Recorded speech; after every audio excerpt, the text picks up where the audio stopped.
પૂર્વ નેતા વિપક્ષ અને રાજકોટ લોકસભા બેઠકના કોંગ્રેસના ઉમેદવાર પરેશ ધાનાણી બાઇક પર રવાના થયેલા હતા. પૂર્વ નેતા વિપક્ષ અને લોકસભા રાજકોટ બેઠકના ઉમેદવાર કોંગ્રેસ પક્ષમાંથી પરેશ ધાનાણી બાઇક પર રવાના થયેલા હતા.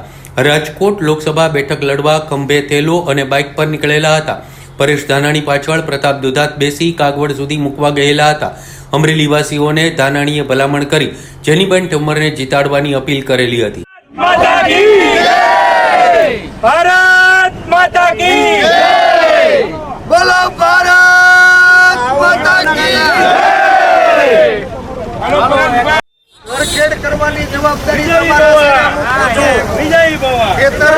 ખેતર થોડું ચોખ્ખું કરી નાખજો, ઘા ચોખ્ખા રાખજો અને હોળાની વરા થાય એવું અમરેલીમાં કરજો. શેઢાનો સમૂહ લઈને પાછો આવી જાય.